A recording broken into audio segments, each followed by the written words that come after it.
Papa? Papa? C'est quoi ces pierres d'affûtage? Papa, comment on fait les bébés? Alors, ces pierres d'affûtage, c'est les pierres d'affûtage NanoOn et on va en parler dans cette vidéo. Pour les bébés, je sais pas.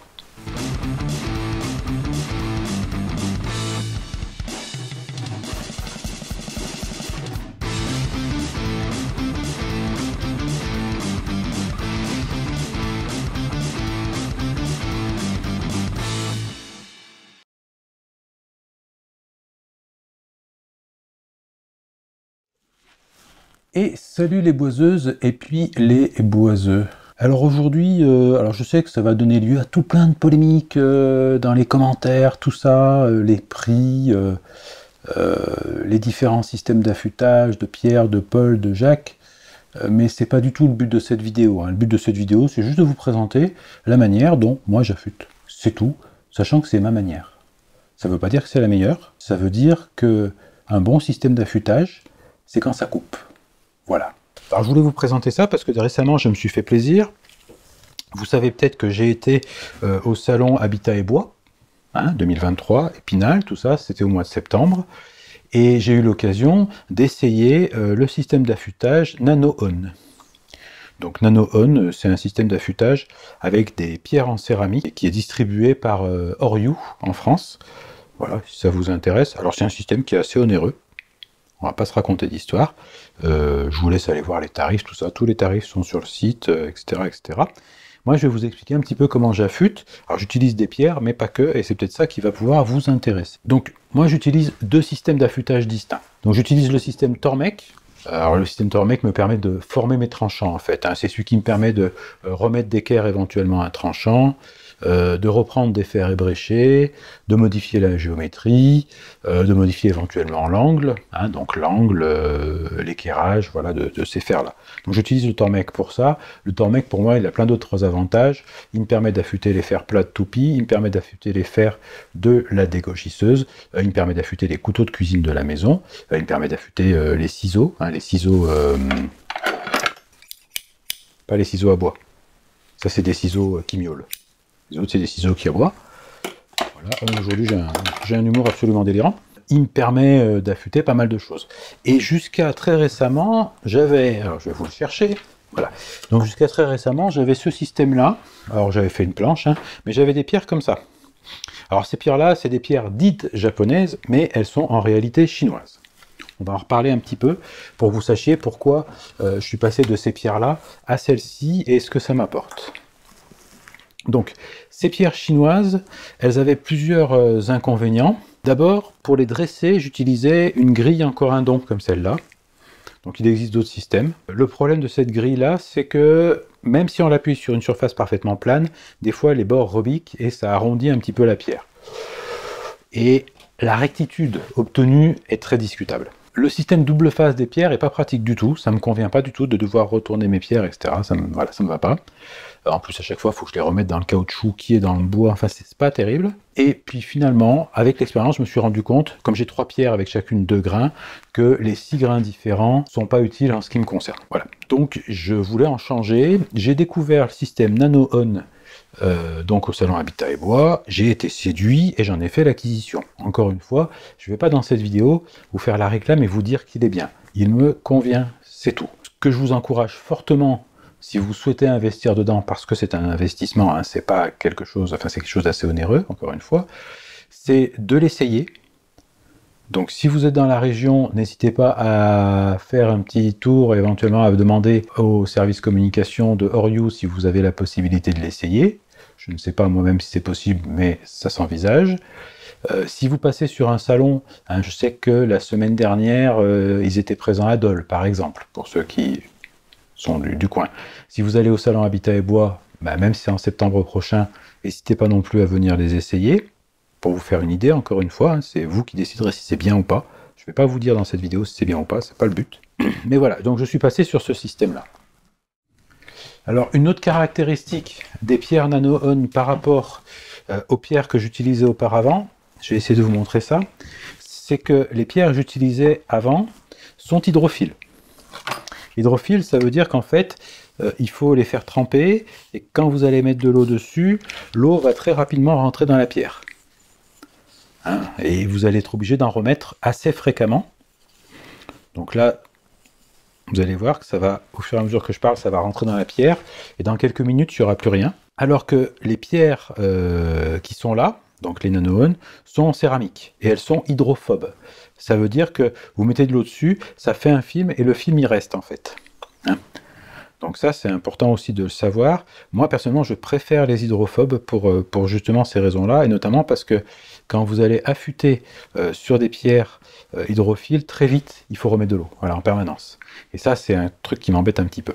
Ensuite, les nanoons, elles sont montées sur une plaque en aluminium. Ça garantit la rectitude de la pierre.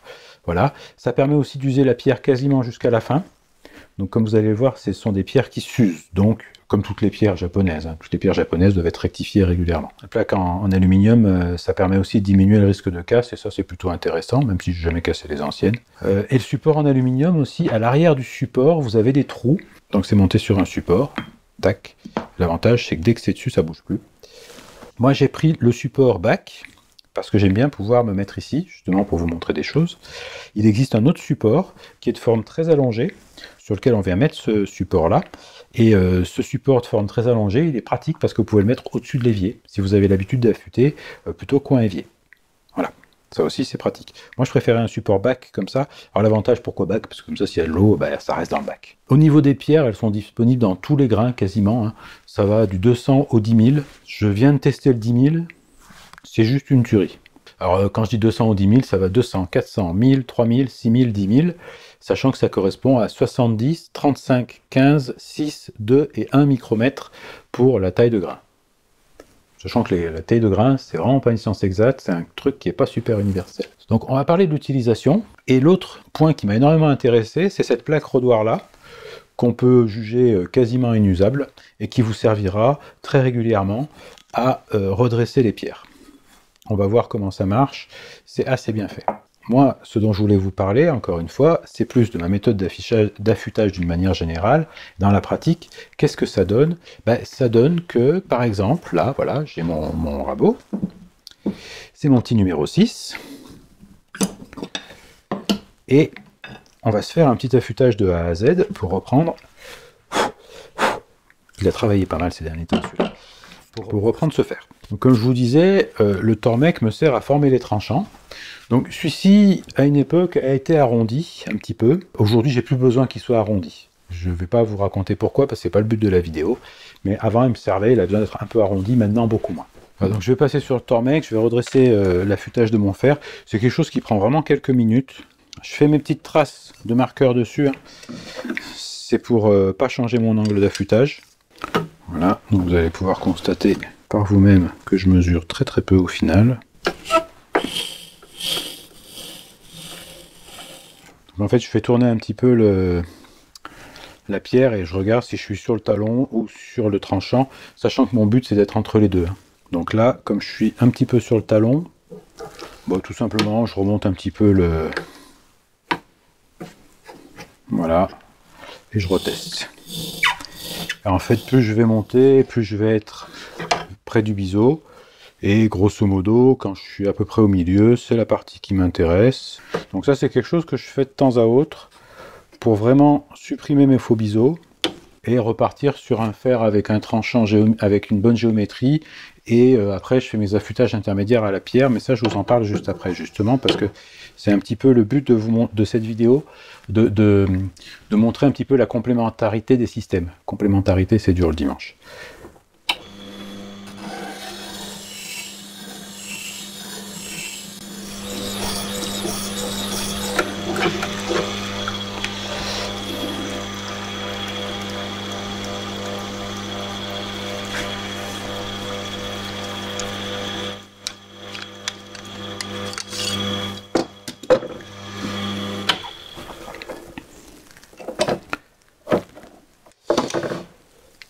Voilà. Alors pour ceux d'entre vous qui connaissent le système Tormek, vous remarquerez que je démorphile pas là. Pourquoi qu'il démorphile pas cet abruti, me direz-vous?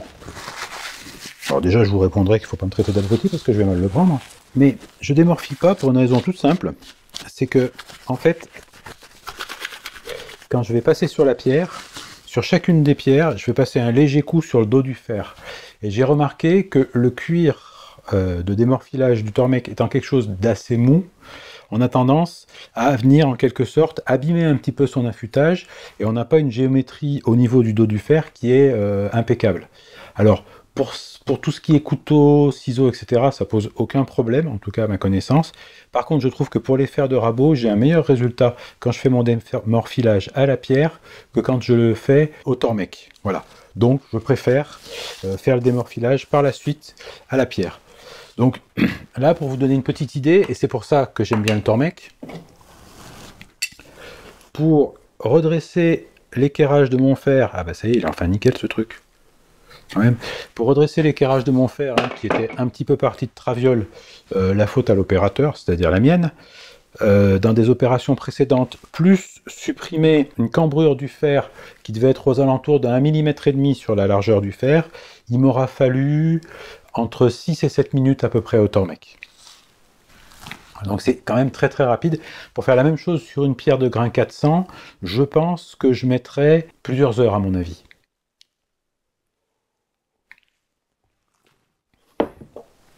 Alors le soir devant la télé, pourquoi pas. Alors autre petite remarque, hein, c'est la remarque que je faisais tout à l'heure au sujet des pierres japonaises que j'avais déjà. Là vous remarquez qu'il y a quasiment plus d'eau sur la pierre depuis tout à l'heure, parce que la pierre a absorbé l'eau. Encore que je pense que je les ai peut-être un petit peu étanchéifiées.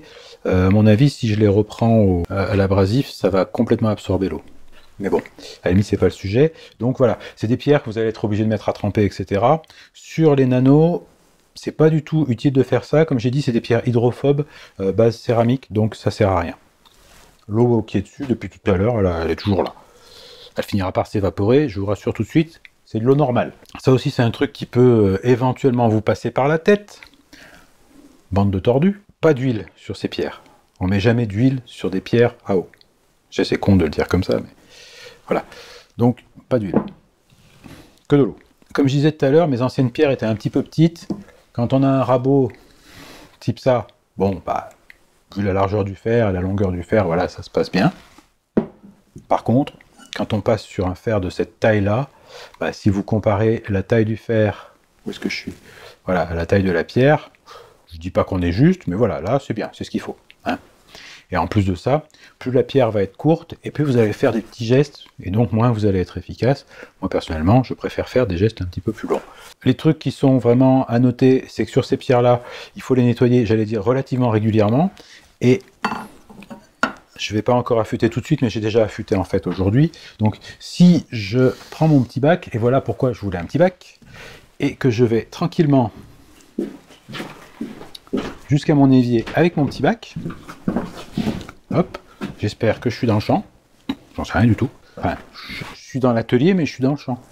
C'est des pierres qu'il faut nettoyer régulièrement pour enlever les résidus qu'il peut y avoir dessus, de boue, voilà, de pollution de l'eau de pierre en fait, hein, parce que un truc auquel il faut faire attention, c'est à ne pas polluer une pierre avec les grains de la pierre qui a précédé dans l'affûtage. Par exemple, si vous utilisez du grain 400, il ne faut pas mettre du grain 400 sur la pierre qui a du grain 10 000, une connerie, ou du grain suivant, on va dire, parce que sinon, vous allez avoir des petits soucis de pollution, puis vous allez avoir des rayures sur le fer, ou ce genre de choses. Parce que vous allez avoir un petit grain, vous allez passer dessus, ça vous fait des rayures.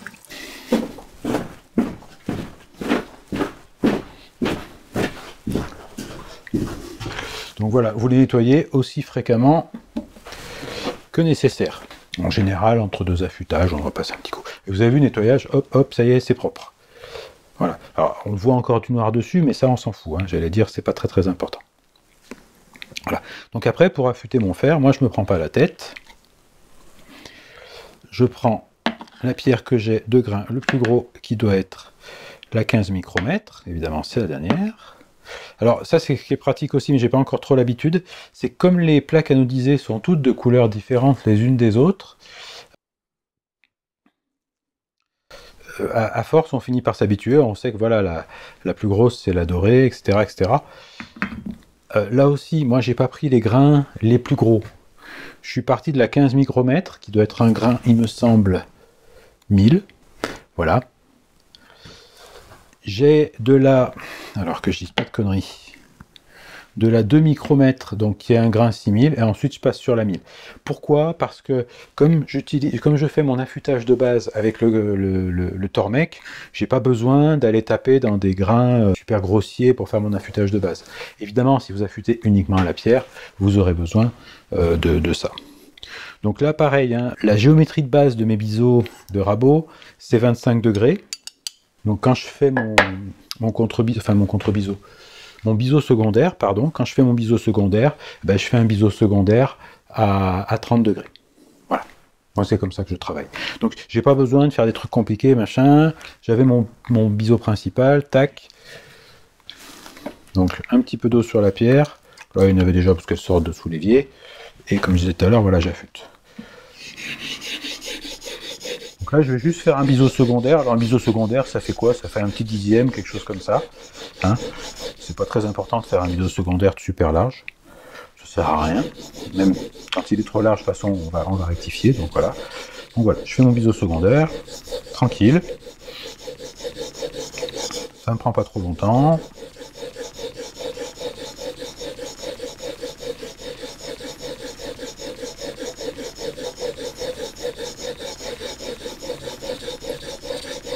Sachant que quand je travaille aux outils à main, c'est quelque chose que je fais assez fréquemment. Voilà, j'ai mon biseau secondaire. Je vais passer un tout petit coup sur le dos du fer pour enlever le morphile. Et donc quand ça c'est fait, surtout, et ça c'est très important, donc là j'ai largement enlevé mon morphile, hein.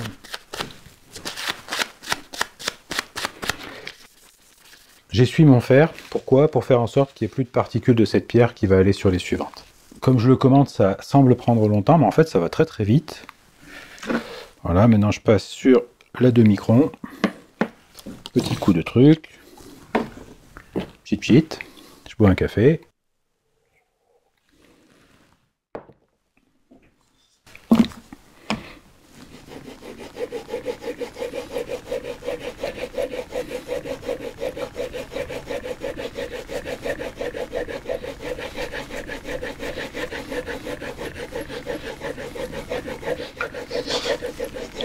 Alors, si je m'en réfère au bouquin qu'a écrit Christopher Schwartz sur le sujet, qui est sorti il n'y a pas très longtemps aux éditions du Vieux Chêne, je vous mets aussi les références dans la description si ça vous intéresse. On est dans du polissage et plus vraiment dans de l'affûtage. Et après, ben voilà, on passe sur la dernière. Tac, tac. On essuie son tranchant. Et quand on essuie le tranchant, on fait quand même gaffe, parce que ça commence vraiment à couper sa mère, la race de sa grand-mère.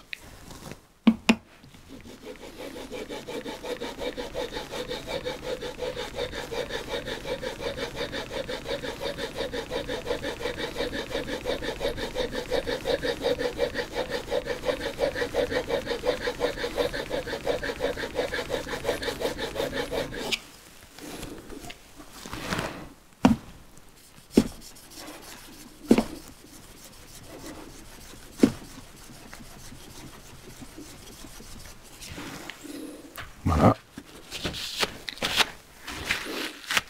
Alors ça me fait un tout petit truc brillant. Alors je vous ferai bien des photos, des machins, mais c'est très très difficile à voir. Puis le but c'est pas de vous dire que ce truc là c'est bien, machin. C'est juste vous dire voilà, moi j'ai fait cette acquisition, j'en suis extrêmement satisfait. Donc je voulais partager ça avec vous aujourd'hui. Il n'y a pas plus de prétention que ça dans cette vidéo. Donc ça c'est vraiment pour la partie affûtage. Et ensuite on va repasser vers l'évier là-bas.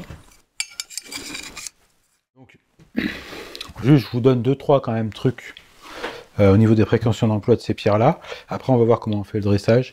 C'est pas la peine de laisser tremper les pierres dans l'eau, c'est même une erreur. Ça sert strictement à rien avec ces pierres-là. Évidemment, vous ne les laissez pas non plus en plein soleil, hein. Faut éviter ce genre de choses. Vous les stockez à l'intérieur, de préférence à l'abri du gel, et aussi de la lumière directe du soleil. Surtout, vous séchez pas la pierre au ventilo, machin, au truc, ça sèche tout seul, il n'y a rien à faire. Alors, évidemment, quand vous les lavez à l'eau courante, pas de détergent, d'eau savonneuse et ce genre de trucs. Évitez ça. Toujours, j'allais dire, dans les choses relativement évidentes, n'oubliez pas que ces pierres-là, ce sont des pierres en céramique. Donc si vous les laissez tomber par terre, même avec la plaque en aluminium de derrière, vous avez un risque au minimum de faire un éclat quelque part, et au pire, de vous retrouver avec les pierres qui sont fendues au milieu, ce genre de choses. Dans ce cas-là, elle est foutue, il faut en racheter une. C'est dommage. Voilà. Donc là, j'ai lavé mes pierres. Quand je dis laver, hein, je les ai passées sous l'eau, c'est tout. Et donc, comme je le disais tout à l'heure, j'ai fait l'acquisition du rodoir. Donc le rodoir, c'est cette plaque-là. C'est une plaque diamantée. Je ne sais pas si on verra bien sur la vidéo, voilà. J'essaie de ne pas vous faire trop de reflets pour que vous puissiez voir. Elle se monte sur le même support. Et alors, pourquoi qui vous dit tout ça? Parce qu'elle sert évidemment à redresser les autres pierres. Donc pour les redresser, c'est pas très compliqué. On prend la pierre, on la met dessus et on frotte.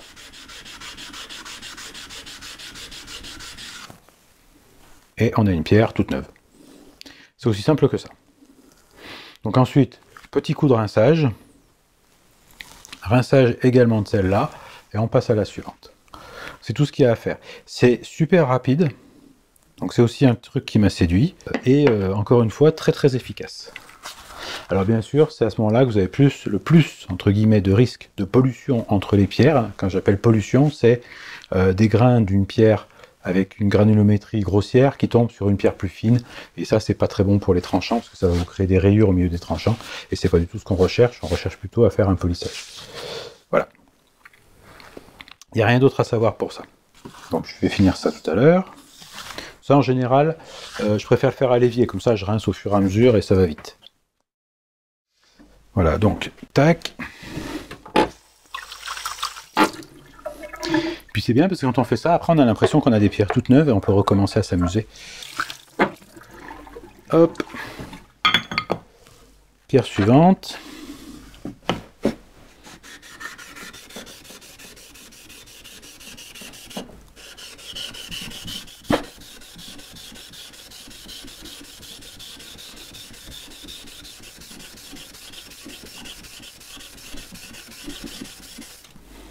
Voilà. C'est nickel.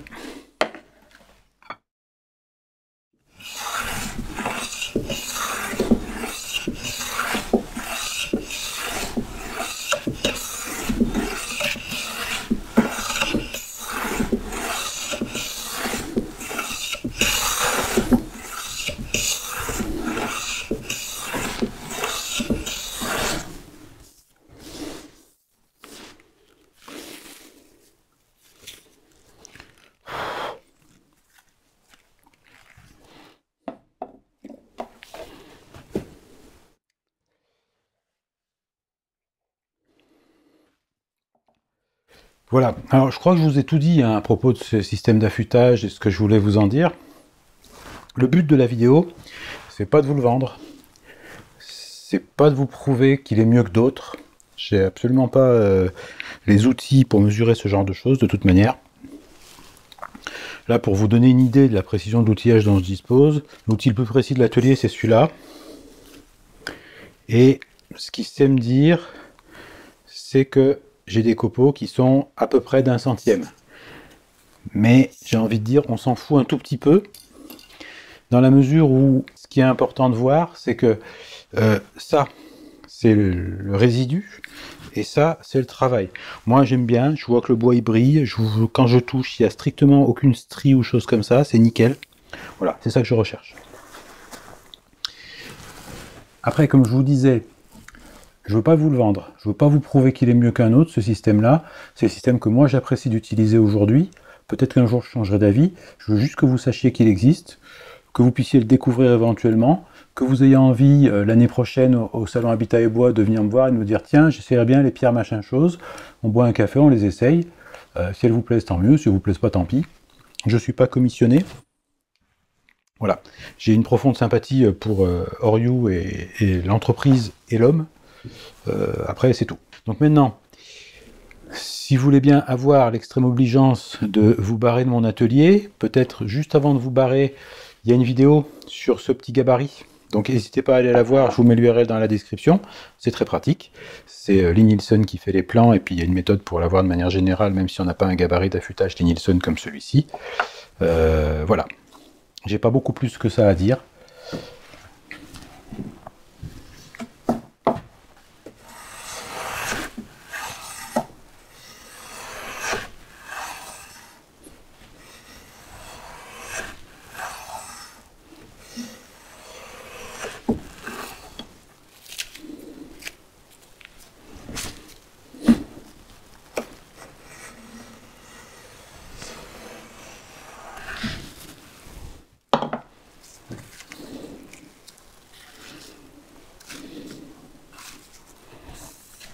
Je suis sûr qu'il y en a qui sont en train de regarder le gros plan sur le bois qui brille et le copeau qui fait 1/100.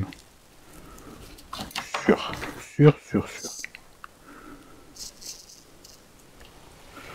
Là donc, ce que je vais faire, ouais, on est au 100e là, peut-être même un peu moins. Après, je sais que les Japonais, ils arrivent à faire des microns et tout, c'est des marteaux les mecs.